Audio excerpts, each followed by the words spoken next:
नमस्कार दोस्तों, मेरे नए ब्लॉग में आपका फिर से स्वागत है। First of all thank you, आपका इतना प्यार मिल रहा है मुझे, तो वो प्यार बनाए रखिए। लाइक शेयर सब्सक्राइब कमेंट करते रहिए। और एक रिक्वेस्ट और है, देखिए कि आप कमेंट जब करते हैं तो आजकल जैसे हिंदी फिल्म के ब्लॉग्स में आपके लिए लेके आ रहा हूँ, उसमें ये जरूर बताइए कि आपको कौन सी फिल्म के बारे में जानकारी चाहिए या क्या आपको पसंद है। उससे ये होगा, मुझे भी पता चलेगा मेरे ऑडियंस को क्या चाहिए, तो मैं वो आपको तक पहुंचाने की कोशिश करूंगा। तो चलिए ब्लॉग की शुरुआत करते हैं। आज ऐसी एक ग्राउंड ब्रेकिंग फिल्म की बात कर रहा हूं मैं, हिंदी सिनेमा की, और मैं एक डायलॉग बोलता हूं, मेरे पास माँ है। जी हाँ, बात कर रहा हूं मैं दीवार की। दीवार एक ऐसी फिल्म जिसके डायलॉग्स आज भी जो है हम लोग याद रखते हैं, और वो स्टोरी जो है वो खून में रवानगी बढ़ा देती है, ऐसी कहानी। और ये फिल्म रिलीज हुई थी 24 जनवरी 1975। जी हाँ, समय हो गया फिल्म को काफी, और 50 साल होने वाले हैं इस फिल्म को। तो मैंने सोचा इसको एक ट्रिब्यूट ब्लॉग के द्वारा आपको देनी चाहिए मुझे। तो पेश है आपके सामने दीवार। दीवार कहानी है एक माँ और उसके दो बेटे। माँ प्लेड बाय निरूपा राय, बेटे बड़ा बेटा अमिताभ बच्चन एज विजय वर्मा, छोटा बेटा शशि कपूर एज रवि वर्मा, और लव इंटरेस्ट में नीतू सिंह है, और जो कि शशि कपूर जी के साथ है, और परवीन बाबी जो अमिताभ बच्चन की लव इंटरेस्ट है, और भी कैरेक्टर्स हैं। मेन कैरेक्टर्स की मैं बात करूं तो ये, हाँ, विलन के रूप में मदनपुरी भी इसमें है। तो कहानी ये है कि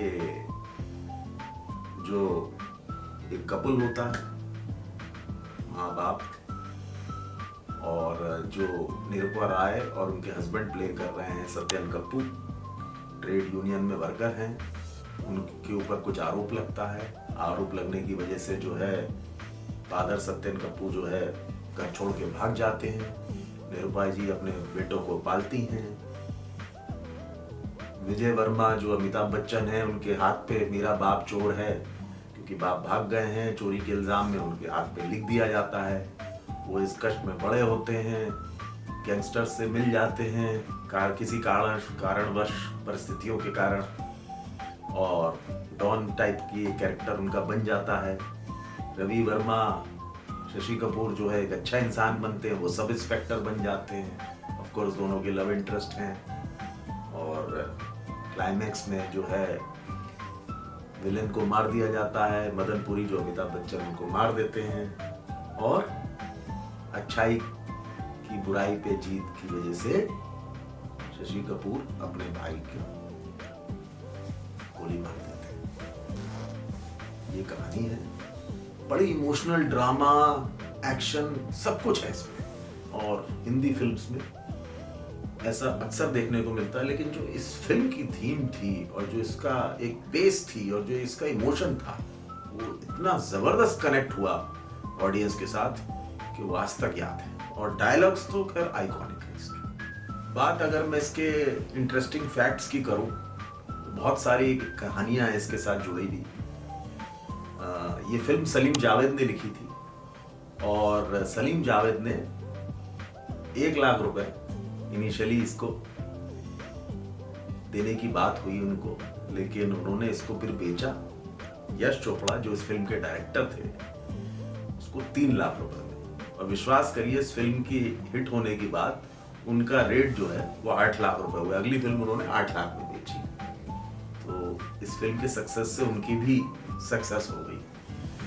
अमिताभ बच्चन जो है, उनका करियर काफी तेजी से बढ़ रहा था उस समय, लेकिन ये फिल्म से उनका क्रेज और बढ़ गया। अमिताभ बच्चन 2 फिल्मों की शूटिंग उन दिनों में करते थे। सुबह का सीन जो शॉट थे वो शोले फिल्म वो शूट करते थे, और रात में जो है ये दीवार शूट होती थी। उस जमाने में 2-2 फिल्में शूट हो जाती थी। आज तो एक्टर्स एक टाइम में एक ही फिल्म की शूटिंग करते हैं। तो ये ज्यादातर जो है दीवार की शूटिंग जो है वो अमिताभ बच्चन ने रात की शिफ्ट में ही करी है। एक और मजेदार बात, अमिताभ बच्चन का आपने इसमें अगर शर्ट का स्टाइल देखा हो, इनिशियली जो आपने देखा होगा मुंबई डॉग्स पे, बॉम्बे डॉग्स दिखाया, उस समय बॉम्बे होता था, वो शर्ट को नॉट बांध के रखते हैं, तो जो बाद में फैशन बन गया, एक क्रेज बन गया। तो वो कोई प्लान नहीं किया गया था। हुआ क्या कि वो शर्ट जब उनके लिए लाई गई तो वो घुटने तक की थी, लंबी।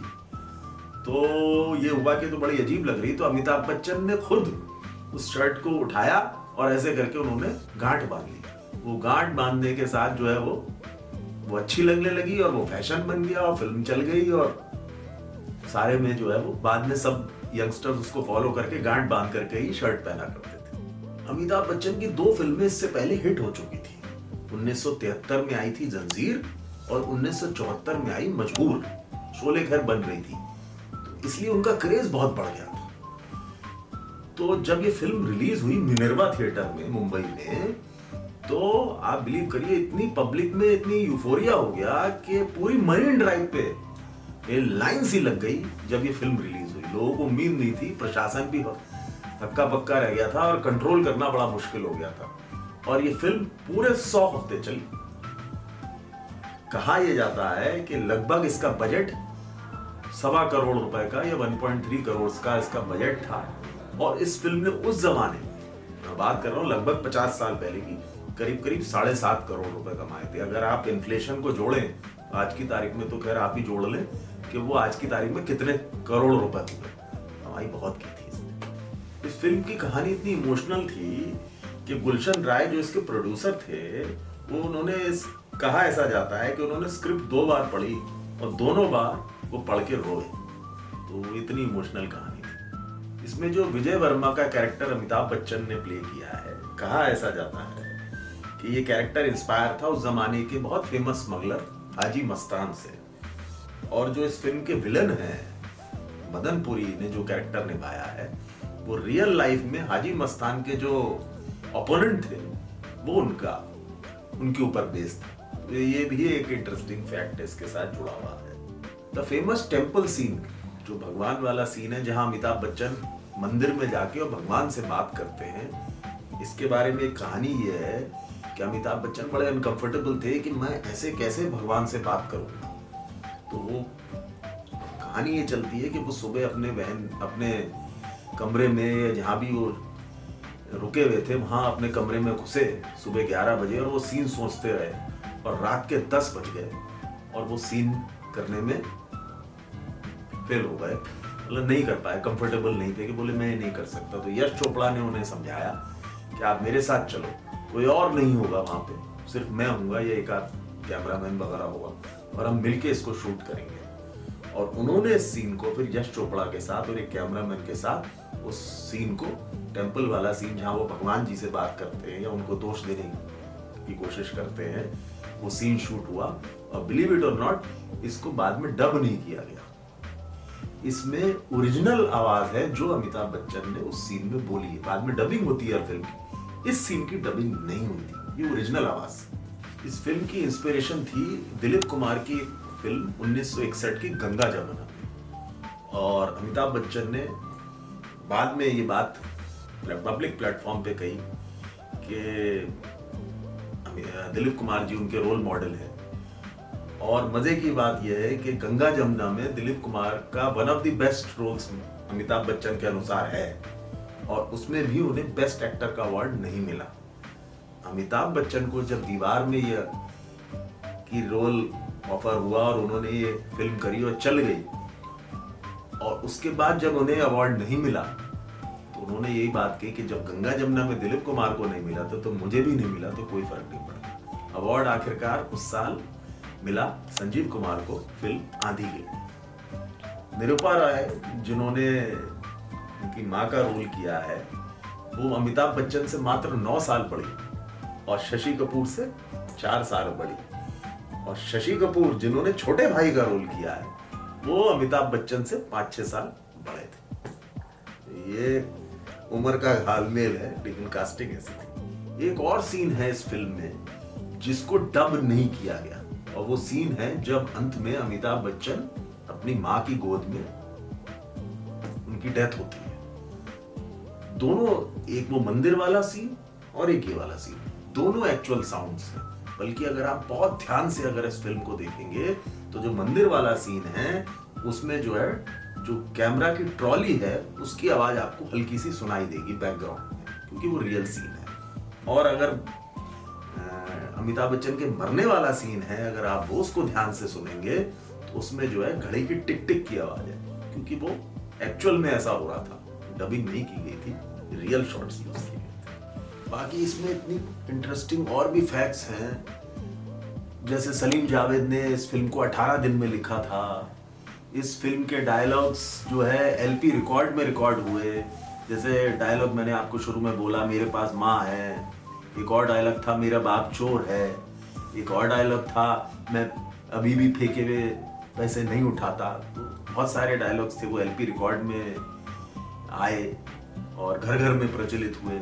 ओरिजिनली एक इंटरेस्टिंग फैक्ट ये भी है कि इस फिल्म में कोई गाना नहीं था, कोई गाना के बगैर ये सलीम जावेद ने फिल्म दी थी। लेकिन उसके बाद उसके प्रोड्यूसर को लगा कि इसमें गाना होना चाहिए, तो 6 गाने लिखे गए। 6 गाने में से 3 गाने फिल्म में यूज हुए, एक गाना बैकग्राउंड में यूज हुआ। इस तरीके से 4 गाने यूज हुए, 2 गाने कभी यूज ही नहीं। तो ये भी कुछ इंटरेस्टिंग कहानियां हैं जो इस फिल्म से जुड़ी हुई हैं। इस फिल्म को 7 फिल्म फेयर अवार्ड मिले और ये one of the most successful, जैसे शोले को 10 नॉमिनेशन हुए थे लेकिन अवार्ड 1 मिला, लेकिन इसको 7 अवार्ड मिले। तो इस तरीके से कहानियां बहुत हैं। मुझे मालूम है कि मेरे पास सीमित समय होता है आपके लिए, तो मुझे उम्मीद है कि आपको मजा आया होगा इस ब्लॉग में और आपका ऐसे प्यार मुझे मिलता रहेगा। और मैं यही जरूर कहूँगा कि अगर आपने फिल्म नहीं देखी है, हालांकि मुझे डाउट है कि किसी ने ऐसा भी किया होगा, लेकिन अगर आजकल की जनरेशन ने दीवार फिल्म नहीं देखी है तो जरूर देखिएगा, ओरिजिनल वाली देखिएगा। इसके बाद एक 2004 में फिर आई थी एक फिल्म और उसमें भी अमिताभ बच्चन थे, ये तो मैं बताना ही भूल गया था। जी हाँ, वो इतनी चली नहीं थी। देखिए, तो ये 1975 वाली दीवार देखिएगा और फिर मुझे बताइएगा कैसा लगा। तो फिर मिलते हैं फिर किसी नई कहानी के साथ नए ब्लॉग में, और तब तक गुड बाय एंड नमस्कार।